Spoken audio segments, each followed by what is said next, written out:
자, 오늘은 우리가 함께 읽은 요한복음 1장 6절로 11절의 말씀으로 모든 사람을 비추는 참 빛이 세상에 오셨다라는 제목으로 하나님의 말씀을 전하겠습니다.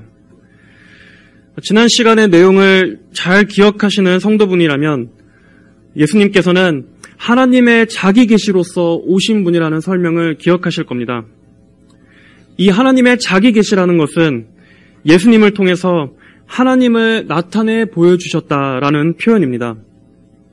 예수님은 하나님께서 어떠한 분이신가를 이 세상에 알려주시기 위해서 인간의 몸을 입으시고 이 땅에 보내심을 받으신 성자 하나님이셨습니다. 예수님께서는 하나님의 속성과 성품이 그분 안에서 완벽히 구현된 분이셨습니다. 그리고 사도 요한이 그 예수님을 소개하면서 언급한 핵심적인 표현 두 가지는 생명과 빛이었습니다. 예수님은 생명이신 분입니다. 예수님께서 생명을 주시기 위해 이 땅에 오셨다는 것은 온 인류가 죄로 인해서 참 생명을 잃어버린 죽은 존재라는 것을 전제합니다. 또한 예수님은 빛이신 분입니다. 예수님께서 빛을 주시러 이 세상에 오셨다는 것은 모든 이들이 빛이 없는 어둠의 상태에 있다는 것을 전제하는 말입니다. 예수님께서는 죄로 타락해 생명과 빛을 잃어버린 죄인들을 구원하시기 위해서 십자가의 구속 사역을 성취하실 바로 그 목적을 위해 이 땅에 오셨습니다. 그러나 5절은 그 빛이 어두움에 비쳤으나 어두움이 그 빛을 깨닫지 못하였다고 말씀하고 있습니다. 이 말씀에서 우리는 앞으로 예수님의 이 33년여간의 공생의 사역 기간 동안에 예수님에 대한 이 세상의 반응이 어떠할지를 미리 엿보게 됩니다. 예수님께서는 빛으로 오셨지만 세상이 너무나 깊은 어둠 속에 있었기 때문에 빛이신 예수님을 알아보지 못합니다. 이것이 세상과 인간의 비극입니다. 복음서뿐만 아니라 성경 전체의 내용은 창세기의 첫 타락 이후로 줄곧 이 깊은 어둠이 세상을 지배했음을 말씀하고 있습니다. 창세기의 첫 2장을 제외하고는 죄로 어두워진 인간 세상은 언제나 하나님의 구원의 빛을 거절하고 거부해왔습니다. 그러나 죄인들의 영혼을 구원하시기 위한 하나님의 계획은 결코 멈추시지 않고 계속되었습니다. 그리고 이제 신약에 이르러 그 구원을 성취하실 구세주로서 예수 그리스도를 이 세상에 보내주신 것입니다. 가장 어둠이 짙게 끼었을 때 극심한 고통 속에서 전혀 소망이 보이지 않던 그 이스라엘 땅, 그 절정의 때에 하나님께서는 생명과 빛을 주실 분으로서 예수님을 이 세상에 보내주신 것입니다. 예수님의 오심은 구약의 이사야 8장 20절부터 9장 2절까지의 말씀의 성취였습니다. 예수님께서 오시기 약 700년 전에 하나님께서는 이사야 선지자를 통해서 장차 어둠을 몰아낼 큰 빛으로서 메시아를 보내주실 것을 미리 말씀해 주셨습니다. 하나님의 말씀을 떠남으로써 온 땅의 백성이 죄로 오염되고 많은 고통과 어둠, 굶주림과 저주만이 가득 남은 그 땅이지만 하나님의 은혜가 결코 끊어지지 않을 것을 미리 예언해 주신 것입니다. 이사야 8장 20절부터 9장 2절까지의 예언의 말씀은 이렇습니다.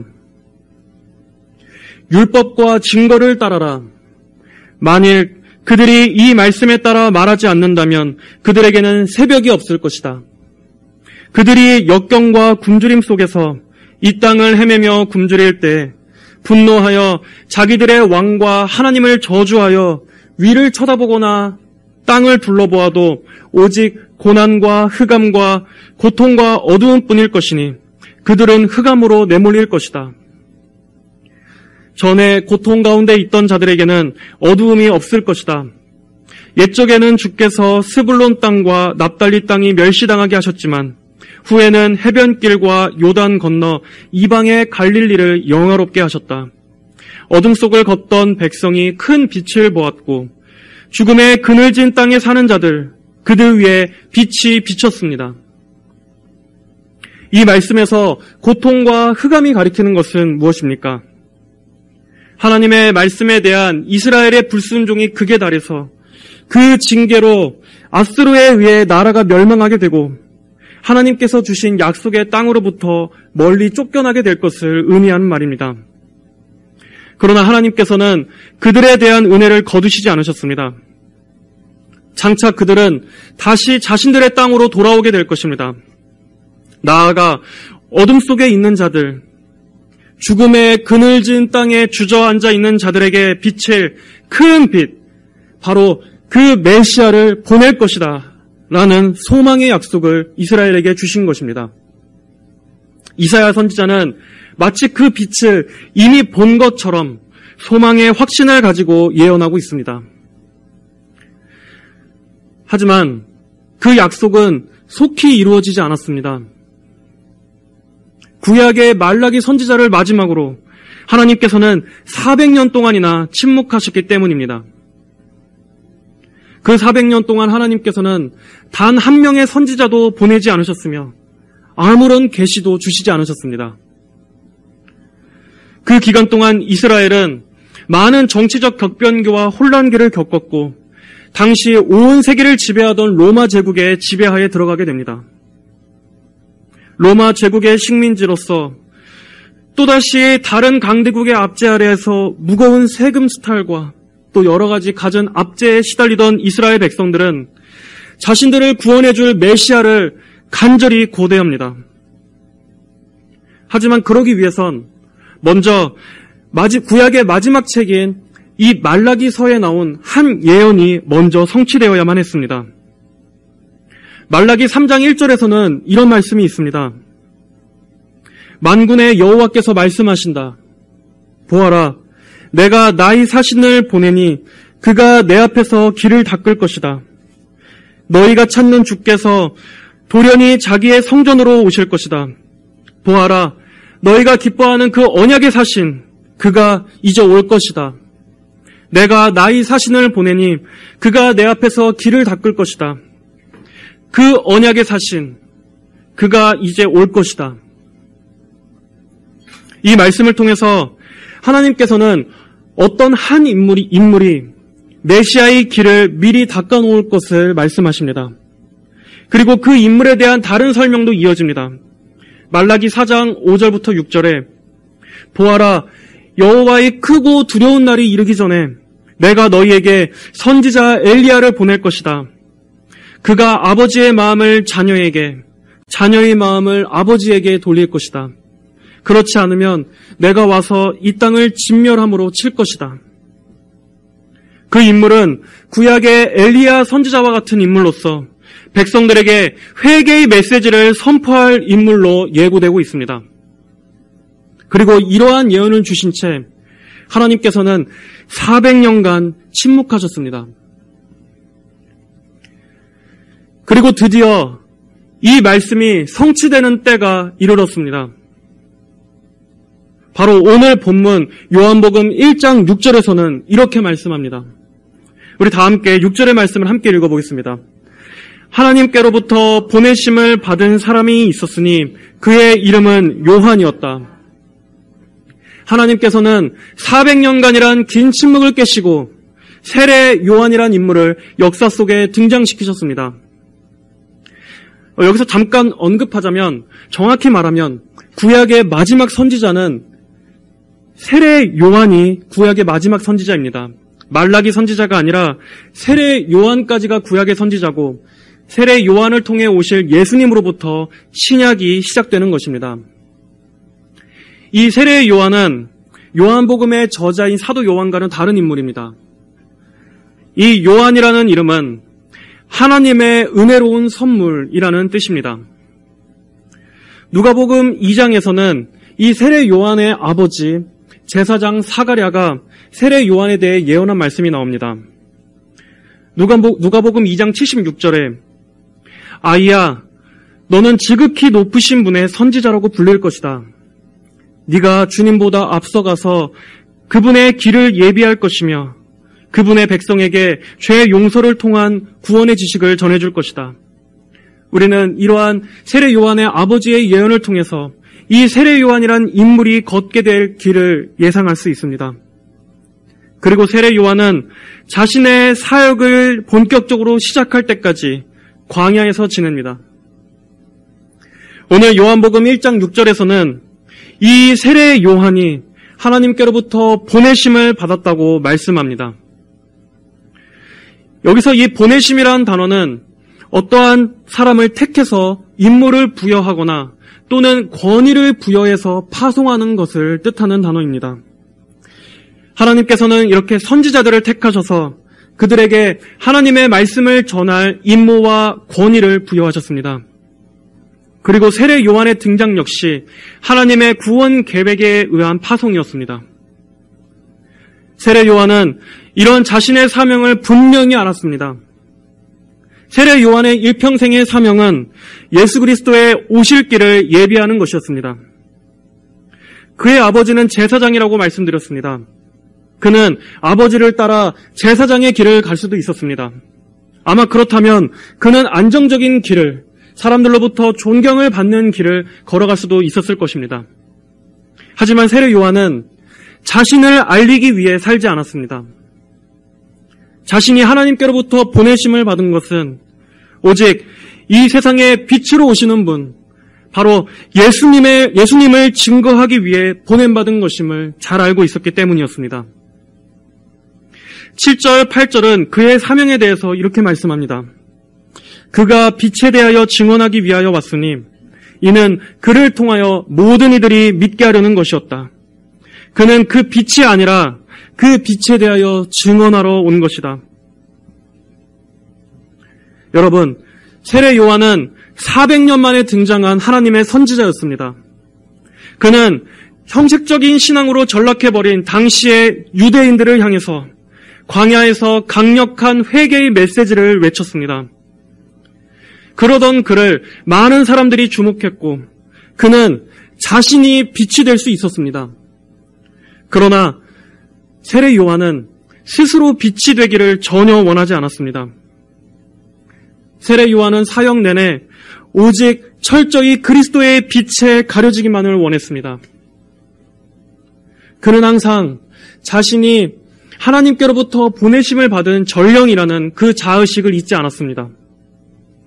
세례 요한 자신은 그저 그리스도를 증거하고 그 길을 예비하기 위한 그 사명에 만족했고 또 그 사명에 온 생애를 바쳐 헌신했습니다.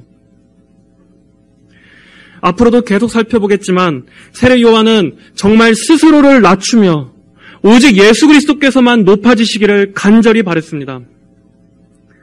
자신에게는 그 어떠한 칭송이나 영광도 돌려지는 것도 철저히 거부했습니다. 세례 요한은 빛 대신 예수님만을 증거하기 위한 종으로서 파송받았습니다. 그는 철저히 예수님만 증거해야 했습니다. 이 사명을 충실하게 감당해야 했습니다. 그는 자신이 아니라 빛으로 오신 예수님만을 부각시키는 것이 그의 임무였습니다. 8절에서도 그는 그 빛이 아니었다고 거듭거듭 강조하고 있습니다. 세례 요한의 사역의 핵심적인 중요성은 끊임없이 자신의 중요성을 부정하는 것이었습니다. 사도 요한이 계속해서 특별히 이 사실을 강조하고 있는 이유는 실제로 당시 사람들 중에 세례 요한을 메시아로 오해했던 사람들이 있었기 때문이었습니다. 세례 요한은 그러한 사람들의 반응에 자신은 그리스도가 아님을 계속 밝혔으며 오히려 자신은 예수님의 신발끈을 풀기에도 자격 없는 존재라고 말했습니다. 당시에는 주인의 신발끈을 종들이 메고 푸는 일들을 했습니다.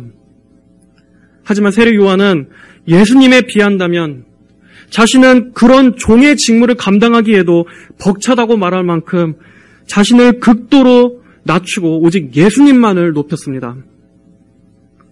그는 오직 예수님만 주목받게 하고자 하는 그 자신의 사명만을 바라봤던 것입니다. 그는 자신에 대해 설명하기를 또 그는 자신은 그저 주의 길을 곧게 하는 자이며 광야에서 외치는 자의 소리에 불과하다고 말했습니다. 이 말은 무슨 말입니까? 나는 아무것도 아니며 나는 그저 왕이 오실 길을 예비하라고 말하는 소리일 뿐이라는 말입니다. 옛날에는 왕들이 행차할 때 왕의 종들이 그 앞에 서서 사람들이 길을 열도록 소리를 치는 일들을 감당했습니다. 세례 요한은 바로 자신은 그런 종에 불과하다고 낮춘 것입니다. 그리고 심지어 자신을 어떤 인격에 빗댄 것도 아닌 하나의 소리에 불과하다고 말할 정도였습니다. 여러분, 우리는 세례 요한의 이러한 자기 부인의 자세를 배워야만 합니다. 그리스도를 높이기 위해 우리 자신을 철저히 부정해야만 하는 이러한 마음을 배워야만 합니다. 예수님을 진정으로 믿는다면, 그리고 예수님만이 나의 주인이시라면 우리는 우리의 전 삶을 통해서 오직 예수님만을 전적으로 높이고 드러내는 삶을 살아야 합니다.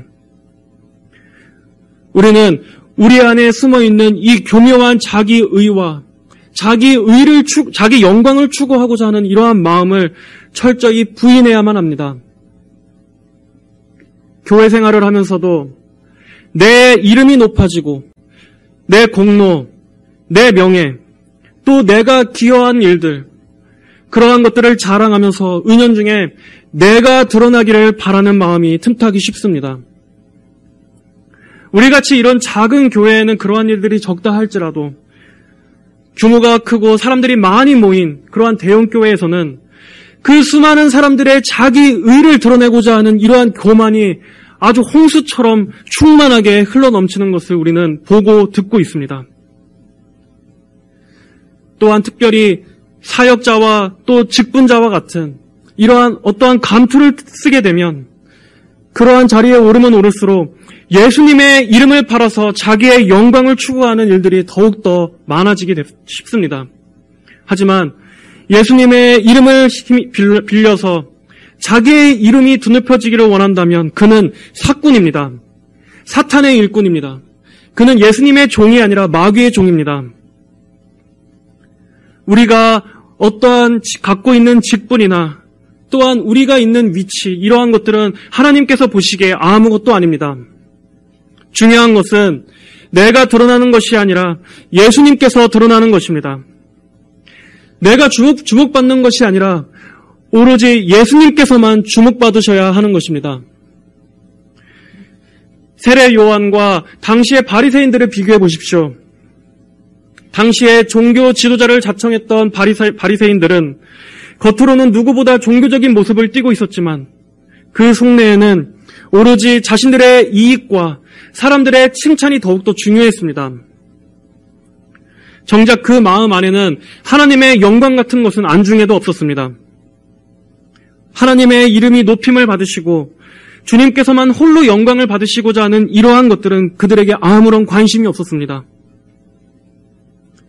교회 안에서뿐만 아닙니다.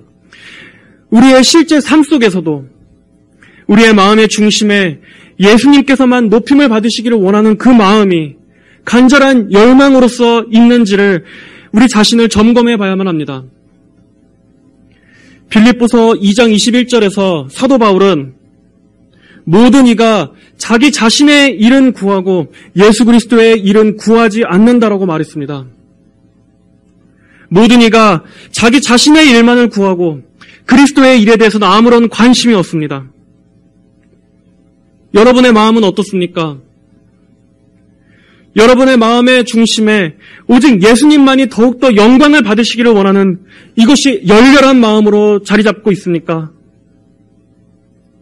그분이 더욱더 존귀 여김을 받으시고 예수님이 더욱더 온 세상 가운데 높여지기를 바라는 마음이 여러분 마음 안에 있습니까? 나는 쇠하여도 오직 예수님께서만 흥하실 수 있다면 오늘도 온 세상에 더욱더 복음이 확장되고 하나님의 일들이 부흥하게 되기를 간절히 소원하는 이러한 열망이 여러분의 중심에 있습니까? 이것이 우리의 가장 우선된 인생관이 되어야 합니다.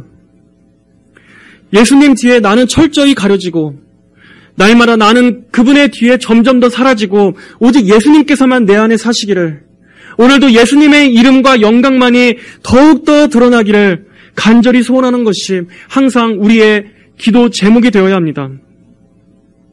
예수님을 위해서라면 나 자신은 얼마든지 부인되더라도 감내할 수 있는 그러한 자기 부인의 마음이 우리 모두에게 있어야 합니다. 예수님의 이름이 높아질 수 있다면, 그분의 이름이 존귀하게 보존될 수 있다면 차라리 내가 수치를 받고 내가 모욕을 당하는 것을 기꺼이 택하고자 하는 이러한 마음이 우리 안에 있어야만 합니다. 예수님도 왕이 되고 나도 왕이 될 수는 없습니다. 예수님의 이름도 드러나고 내 이름도 드러날 수는 없습니다. 예수님께서 온전한 왕이시자 주인으로서 드러나시기 위해선 나는 종이 되어야만 하고 나는 노예로서 있어야만 합니다. 내가 부인되고 내가 굽혀야 하고 내가 닳아 없어져야만 그분의 이름이 온전히, 그분의 이름만이 존귀하게 되실 수 있는 것입니다. 하지만 우리는 우리가 살기 위해서 예수님의 이름이 하찮게 짓밟히더라도 나를 지키기 위해서 얼마나 많이 예수님을 부인하고는 합니까?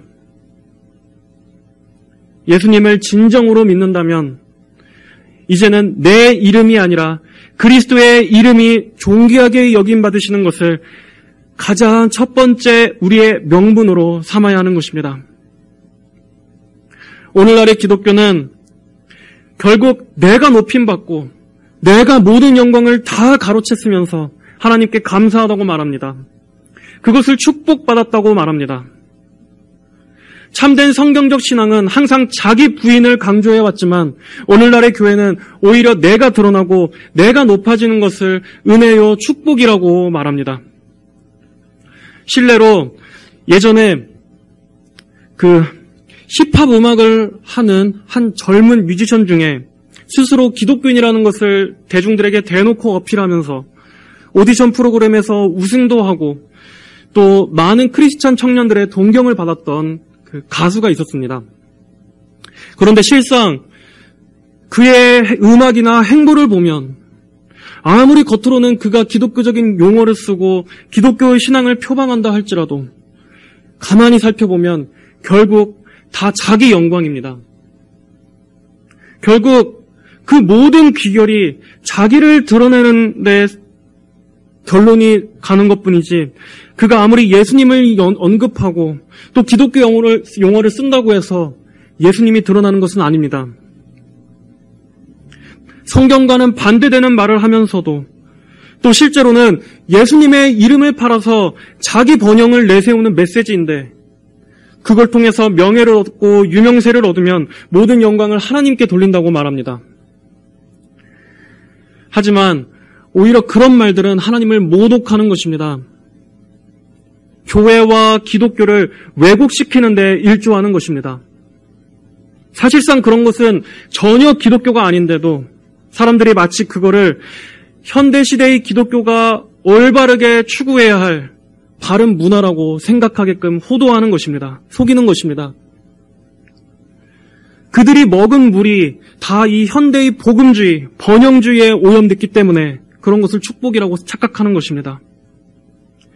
예수님 믿고 이 세상에서 영광 받고 이름이 드높여지면 그것을 복이라고 생각하는 것은 다 이 복음과 구원의 은혜를 세속적으로 더럽히는 것입니다.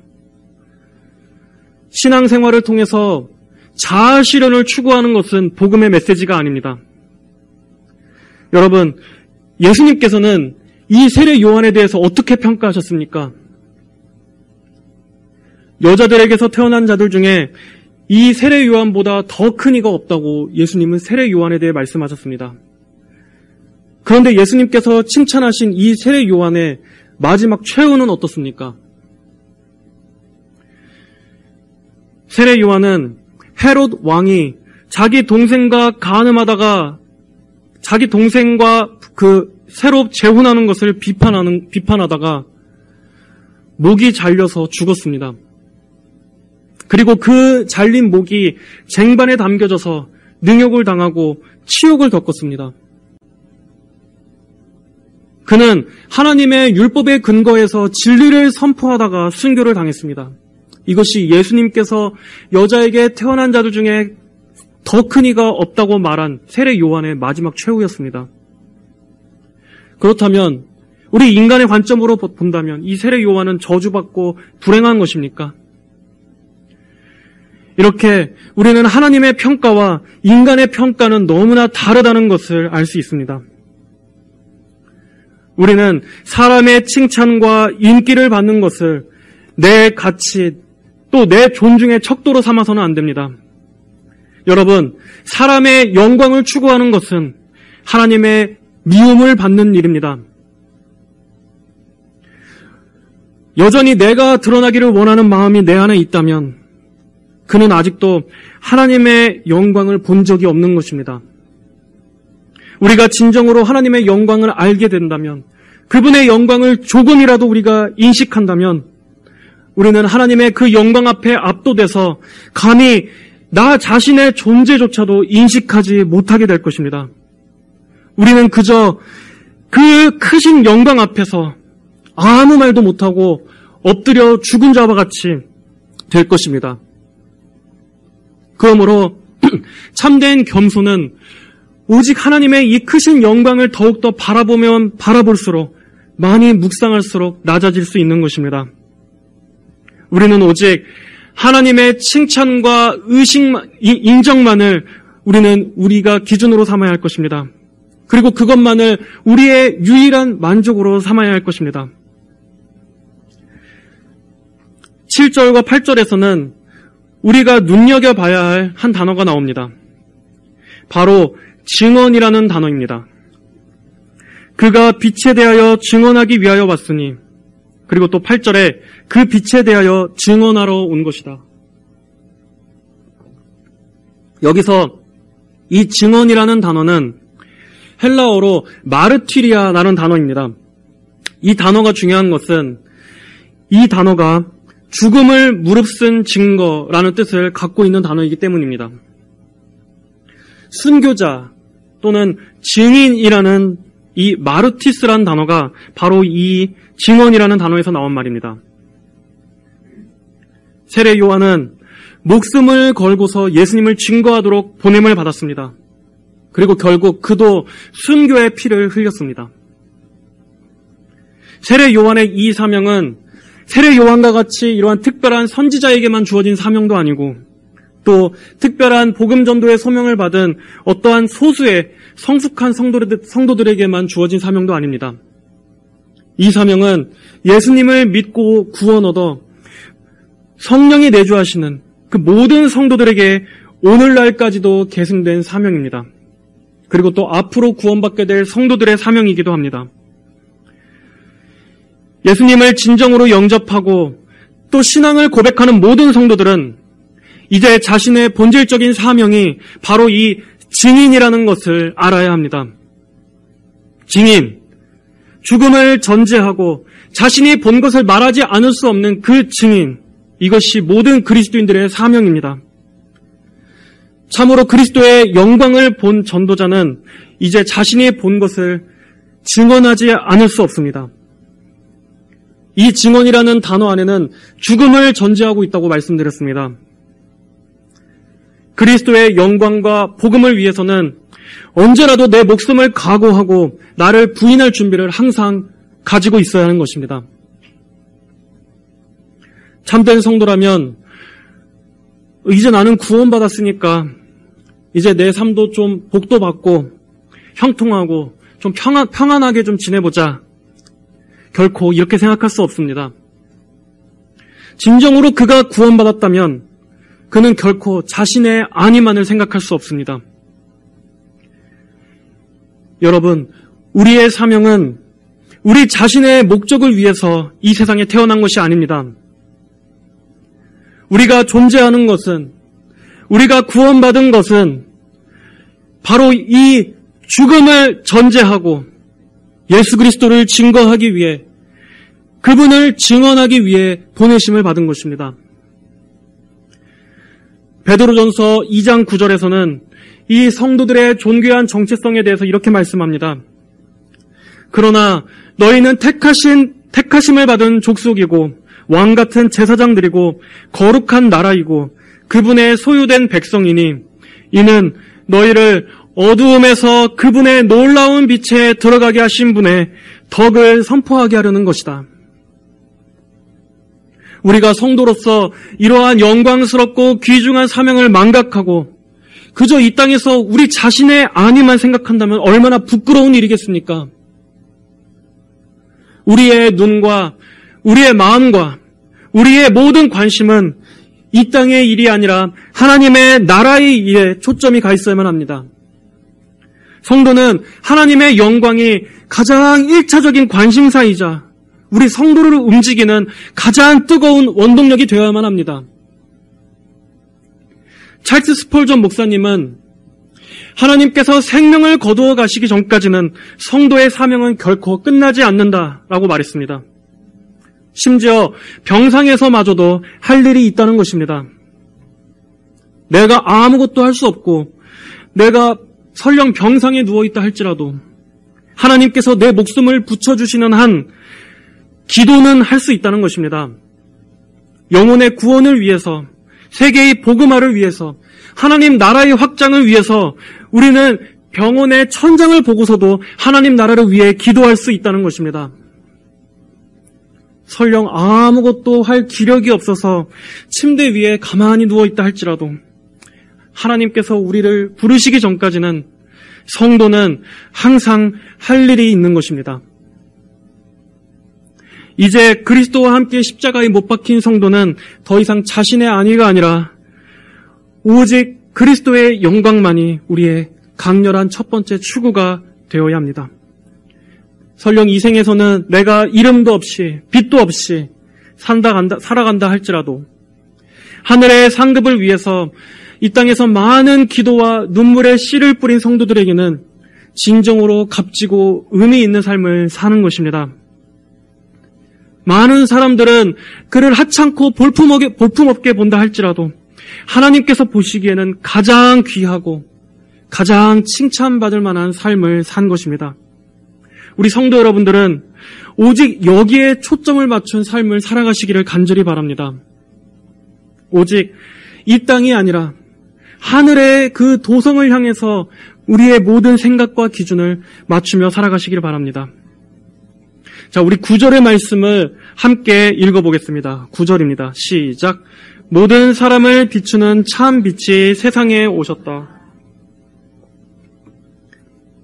예수님 이전에도 하나님께서는 하나님의 사람들을 통해서 그리고 또 선지자들을 통해 구원의 빛을 계속 비추셨습니다. 하나님께로 돌아오라는 그 구원의 외침과 호소를 통해서 하나님께서는 이 어두운 세상에 계속해서 빛과 구원을 전해주셨습니다. 하지만 그럼에도 그들은 불완전하고 부분적인 빛에 불과했습니다. 그러나 이제 하나님의 구원 계획은 참 빛이신 우리 주 예수 그리스도를 통해서 비로소 구체적으로 확실하게 나타나게 되었습니다. 이 빛은 모든 사람을 비추는 참 빛이라고 말하고 있습니다. 이 모든 사람 안에는 지금 하나님께 대하여 적대적인 자들까지도 포함합니다. 의인이나 악인이나 모두에게 이 하나님의 일반 은총의 빛이 비추고 있습니다. 그러나 이 빛은 단순히 천편일률적으로 모든 이에게 주시는 그러한 일반적인 은혜의 빛만을 말씀하는 것이 아닙니다. 이 빛은 구원의 빛이기도 합니다. 요한복음 3장 16절의 유명한 말씀은 이렇게 말씀합니다.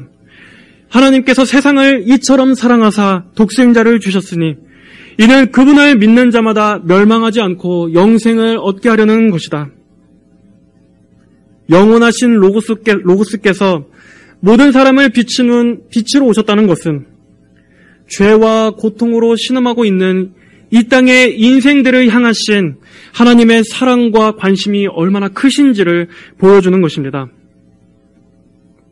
하나님께서는 모든 이에게 이 빛을 비추시지만 또한 한 사람 한 사람 개인들을 개별적으로 아시고 관심을 가지시는 분이십니다.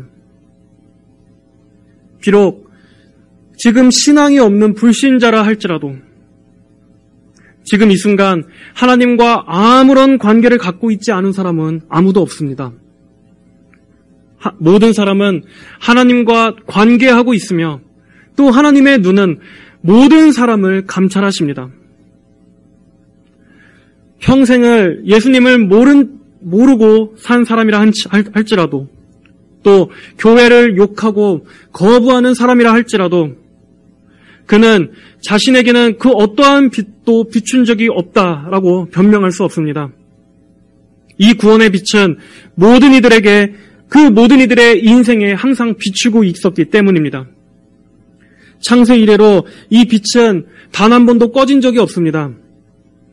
하나님께서는 인간의 양심과 또 이 자연 세계에 하나님의 존재에 대해서 그리고 죽음 이후의 심판에 대해서 비록 희미하지만 내적으로 분명히 인식하고 인정할 수 있는 그 씨를 심어두셨기 때문입니다.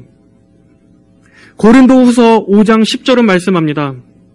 우리 모두가 반드시 그리스도의 심판대 앞에 드러나 각자가 선악간에 그 몸으로 행한 일에 따라 보응을 받게 될 것이다. 우리 모두가 반드시 그리스도의 심판대 앞에 드러나 각자가 선악간에 그 몸으로 행한 일에 따라 보응을 받게 될 것이다. 심판날에 우리가 만나게 될 그 예수님은 결코 낯선 분이 아닐 것입니다. 모든 사람은 그분을 만나본 적이 있을 것입니다.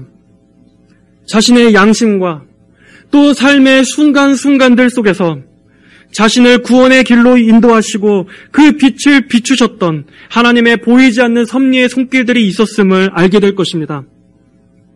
그러므로 이 심판의 정당성은 결코 하나님의 잘못이 아닙니다.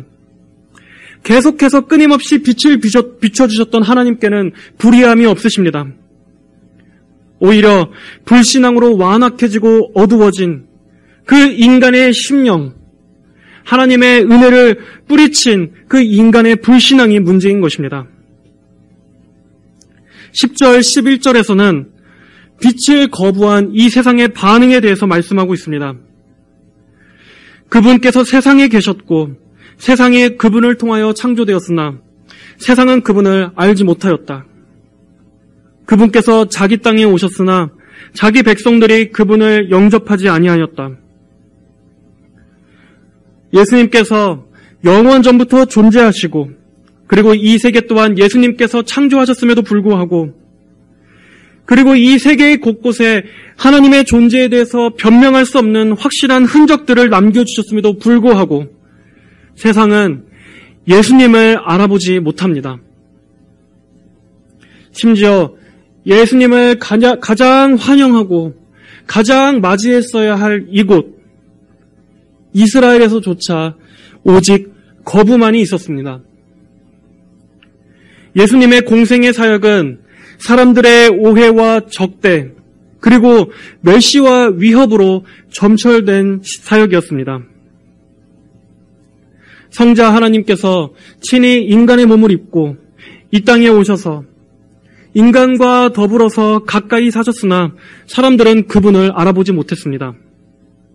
사람들은 예수님께서 행하신 일이나 또 그분께서 가르치신 그 권위의 말씀을 가까이서 듣고 경험했으면서도 예수님을 하나님의 아들 그리스도로서는 알지 못했습니다. 그들의 지각이 죄로 어두워져 있었기 때문이었습니다. 성경은 예수님께서 바로 자기 땅, 자기 백성에게 거절당하셨다고 말씀하고 있습니다. 이 땅은 예수님께서 활동하셨던 이스라엘 땅을 말합니다. 온 세계가 하나님께 속해 있지만 그 중에서도 특별히 이 이스라엘 땅은 하나님께서 아주 특별하게 여기셨던 곳이었습니다. 하나님은 이 땅을 나의 땅이라고 부르셨습니다. 그리고 그곳은 거룩한 땅이었습니다. 하나님께서 이 이스라엘을 중심으로 구속사를 시작하신 중요한 곳이었기 때문이었습니다. 이스라엘은 하나님께서 구별하신 거룩한 땅이었습니다. 또 하나님께서는 이 이스라엘 백성들을 거룩한 민족으로 하나님의 선민으로 구별하셨습니다. 그러나 바로 그 곳, 그 땅, 그 백성들로부터 예수님은 강한 거절을 당하셨던 것입니다. 이러한 거절은 인간 안에 있는 보편적인 불신앙이 얼마나 사악한 것인지를 더 극적으로 보여주는 것입니다.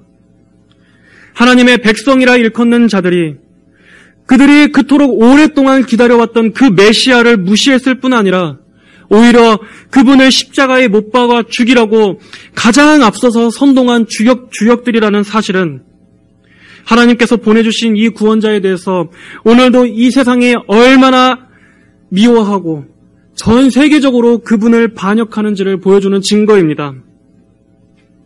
하나님께서는 정작 하나님의 백성이었던 이 이스라엘이 예수님을 거부했기 때문에 이방인들에게까지 구원을 확장시키셨습니다. 그들의 선민의식이 결코 구원의 당연한 조건이 되지 못한다는 것을 보여주시기 위해서였습니다. 그러므로 오늘날에는 이러한 민족이나 혈통은 의미가 없습니다. 오늘날의 참 이스라엘은 그리스도를 믿고 하나님의 자녀로 부르심을 받은 모든 성도들을 가리키는 의미가 되었습니다. 모든 사람을 비추는 참 빛이 세상에 왔지만 온 세상이 그분을 거부했고 심지어 그분의 백성마저 그분을 거부했습니다. 이 사실에서 우리는 죄 속에 거하는 인간이 그리스도를 찾아 발견하게 되는 것은 이러한 일은 오직 하나님의 은혜로만 가능한 것임을 보게 됩니다. 우리가 이렇게 하나님의 은혜를 입어서 예수님을 주로 고백하는 성도가 되었다는 것이 얼마나 기적적이고 놀라운 일이며 이 세상의 그 무엇과도 바꿀 수 없는 일임을 알아야 합니다. 하나님의 백성, 하나님의 땅이라고 일컬어지는 그들마저도 볼 수 없었고 구원받을 수 없었던 그 일들이 하나님을 전혀 알지 못하고 생명이신 하나님을 떠나 완전한 어둠 속에 있었던 이방인이었던 우리들에게 주어졌다는 이 사실이 너무나 귀한 하나님의 구원의 은혜라는 것을 알아야 합니다. 예수님을 알지 못하는 이 온 세상 가운데에서도 우리가 예수님을 믿게 된 것은 결코 우리의 힘으로 된 것이 아닙니다. 우리에게 구원받을 만한 그 어떤 선한 자격이 있어서도 아닙니다. 오직 전적인 하나님의 능력이자 오직 하나님의 은혜로 가능하게 된 것입니다. 우리가 무엇이길래 하나님께서는 이 어두운 세상 가운데서 우리에게 이렇게 귀한 은혜를 베풀어 주셨습니까? 믿음을 갖게 된다는 일이 얼마나 어려운 일입니까? 우리는 이 믿음의 기원을 알게 되면 우리가 얻게 된 이 믿음이 너무나 귀하고 너무나 어렵고 너무나 소중한 것인지를 알게 될 것입니다. 심지어 예수님께서 눈앞에서 말씀하셨을 때조차도 사람들은 거부했었습니다. 그리고 심지어 죽은 사람이 다시 돌아와서 증언한다 할지라도 믿지 않을 것이라고 예수님은 말씀하셨습니다.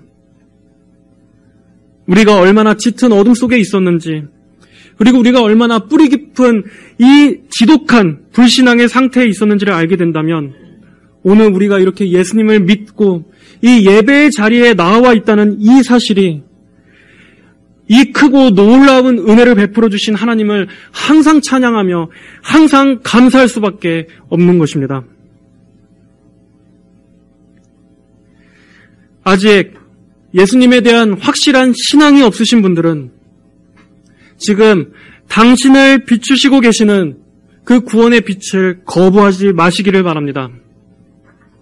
그 빛은 모든 이에게 비추고 있지만 그렇다고 모든 이들을 다 구원으로 인도하는 것은 아닙니다. 이 말씀은 모든 사람에 대한 구원을 말하는 구절이 아니라 세상의 모든 사람은 반드시 구원받게 될 것을 말하는 것이 아니라 그 어떠한 인종이나 혈통, 계급이나 신분에 상관없이 모든 이에게 베푸시는 이 구원의 문이 차별 없이 활짝 열려 있다는 말씀이기 때문입니다. 그러므로 그렇기 때문에 그 구원의 빛을 거절한다면 그 죄는 더욱더 클 것입니다. 각 개인은 예수님을 자신의 구원자로서, 주인으로서만 영접해야 합니다. 인격적이고 개인적인 영접이 없이는 결코 천국에 못 갈 수 없다라는 것을 분명히 알아야 합니다. 예수님 곁에 머물렀지만 단 한 번도 그분과 인격적인 접촉이 없이 단지 그분을 따르는 이 무리 속에 속해 있었던 많은 이들을 생각해 보십시오. 세상이 예수님의 이 빛을 볼 수 없었던 것은 온 세상의 모든 인류가 죄로 눈이 먼 영적 장님이었기 때문입니다. 지금 당신이 그리스도를 믿지 않는 것은 예수님의 빛이 비추지 않으셔가 아닙니다. 바로 당신의 눈이 죄로 눈멀어 있는 장님이기 때문입니다. 태어나서 한 번도 빛을 본 적이 없었던 영적 장님의 상태이기 때문입니다. 그러므로 성령님께서 그 사실을 여러분 양심에 바르게 깨닫게 해주신다면 지금 이 시간 반드시 예수님을 당신의 개인적인 구주로 영접하시길 바랍니다. 이 사실을 믿고 예수님을 진정으로 영접한다면 당신은 어둠과 멸망이 아닌 영적 소경의 상태가 아닌 빛과 구원의 삶을 살아가게 될 것입니다. 또한 마지막으로 예수님을 영접하고 영적인 장님에서 눈을 뜨게 된 구원받은 성도 여러분들에게도 당부의 말씀을 드립니다. 눈먼 소경의 상태에서 그리고 어둠에서 건진받은 성도는 이제는 예수님의 이 영광에 사로잡혀야 마땅합니다. 예전에는 이 세상 영광에 눈멀어서 이 세상의 가짜 빛을 쫓아 살던 삶이었다면 이제는 여러분의 눈에는 오직 예수님의 영광에만 눈이 멀어야만 합니다. 예수님만을 유일하게 그리고 예수님만을 절대적으로 바라보며 사시기를 바랍니다. 이 빛 대신 주님을 알고 듣고 보았음에도 마치 이 본문 말씀에 나오는 이 백성들처럼 그분을 전혀 알지 못했던 것처럼 살아가고 있진 않습니까? 성도의 눈에는 이젠 오직 예수님만 보여야 합니다. 사도 바울이 이 세상이 아닌 주님에게만 눈이 멀고 오직 주님만 보여서 이전에 귀하게 여기던 그 모든 것들을 다 의미 없어지고 자기가 소중하게 생각했던 세상의 모든 것들을 다 배설물처럼 여기고 오직 그리스도만을 위해 달려갔던 것처럼 여러분 역시 이 세상이 주는 죄의 즐거움과는 결코 비교할 수도 없는 그 주님의 사랑에 눈이 머시기를 바랍니다. 오늘도 많은 이들은 참된 빛 대신 그리스도가 아닌 광명의 천사인 이 마귀의 빛을 참된 빛으로 생각하며 살아가고 있습니다. 하지만 성도 여러분들, 우리는 그런 거짓된 빛에 속지 마시고 오직 참된 우리 그리스도의 영광의 빛만을 쫓으며 살아가시길 바랍니다. 이 좁은 생명길 끝에 여러분을 기다리고 있는 그 환한 구원의 영광을 바라보며 믿음의 좁은 길, 그리고 그리스도를 증언하는 이 증인의 길을 끝까지 곧게 가시기를 바랍니다. 한 주간도 우리에게 베풀어 주신 이 구원의 희소성, 이 구원의 소중함을 감사하게 여기면서 구원의 은혜가 얼마나 귀한 것인지를 날마다 잊지 마시고 이 크신 은혜를 베풀어 주신 하나님을 찬양하며 살아가는 성도 여러분들이 되시기를 주의 이름으로 간절히 축복합니다. 다 함께 기도하겠습니다. 하나님 아버지 감사합니다. 저희 역시 이 깊은 어둠 가운데 눈멀어 보지 못하던 영적 장님이었는데 하나님의 영원하신 그 예정과 하나님의 그 크신 사랑의 구원의 계획 가운데 저희를 그 어둠에서 건져내사 보게 하시고 참된 빛을 쫓아 살아가게 하시니 감사를 드립니다. 오늘 우리가 살펴본 이 말씀처럼 저희 역시 그리스도를 증언하기 위해 우리를 철저히 부인하고 오직 주님만 주목받고 주님만 높이는 삶을 살아가기를 간절히 원합니다. 날마다 그리스도의 영광을 위해서 우리의 모든 수치와 능욕도 기쁨으로 감내하고 인내할 수 있는 그러한 마음을 모두에게 부어 주시옵소서. 우리의 남은 모든 삶을 오직 예수 그리스도만을 증거하기 위해 살아가는 이 목표를 바라보며 살아가는 저희 모든 성도들이 다 되게 하여 주시옵소서. 감사드리며 살아계신 우리 주 예수님의 이름으로 기도드립니다. 아멘.